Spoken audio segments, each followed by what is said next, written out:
दर्शकों, इस समय उत्तर प्रदेश की राजनीति में एक बड़ा सियासी उथल पुथल देखने को मिल रहा है और सभी की नजरें शिवपाल यादव पर टिकी है। शिवपाल यादव वो चेहरा जो कभी अखिलेश यादव के खिलाफ बड़ी राजनीतिक बगावत करने के लिए जाने जाते थे, लेकिन आज वो उसी राजनीति का एक अहम हिस्सा बन चुके हैं। ऐसे में इस पूरे मामले पर आज चर्चा करेंगे। मेरे साथ सिराज है। जानते हैं कि आखिरकार उत्तर प्रदेश में शिवपाल यादव क्या एक बड़ा कारण हो सकते हैं कि मायावती या फिर जैसे चेहरों को मना करके जो है वापस एक बार गठबंधन का हिस्सा बनाया जा सके, क्योंकि वो एक मजे हुए नेता है, एक लंबा राजनीतिक अनुभव है। तो क्या ये संभव होता नजर आएगा?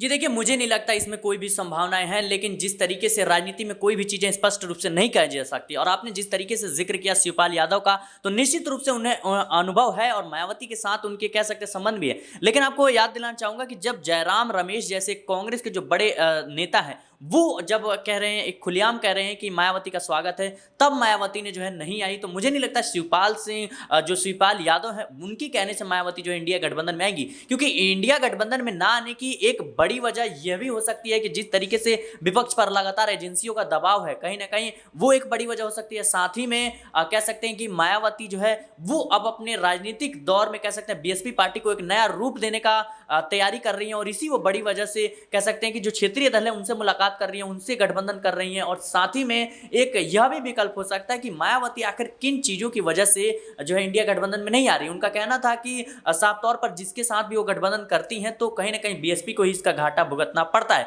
तो इसके कई पहलू नजर आते हैं और निश्चित रूप से अगर किसी पार्टी को आपके साथ रहकर किसी गठबंधन में जाकर कोई फायदा नहीं होगा तो निश्चित रूप से वो किसी के कहने पर भी नहीं आ सकता। इसके कई राजनीतिक समीकरण हो सकते हैं। मुझे नहीं लगता कि शिवपाल यादव जो है मनाने में कामयाब हो सकते हैं, लेकिन आने वाले समय में देखना होगा। जिस तरीके से मायावती ने साफ तौर पर पहले भी कह चुकी हैं कि राजनीति में कभी भी किसी को लेकर इतना ज्यादा ना बोला जाए ताकि आने वाले समय में जब किसी की जरूरत पड़े तो शर्मिंदगी महसूस करनी पड़े। इससे साफ जाहिर होता है कि मायावती चुनाव के बाद या लोकसभा चुनाव से ठीक पहले मुझे लगता है किसी न किसी दल में शामिल हो सकती है। बिल्कुल दर्शकों, इसको लेकर के कई बार आरोप भी लगे हैं, लेकिन अब देखना है कि आखिरकार यह स्थिति कैसे बनती या बिगड़ती नजर आती है। फिलहाल इस रिपोर्ट में बस इतना ही। जुड़े रहें बड़ी खबरों के लिए नेक्स्ट 9 न्यूज़ के साथ।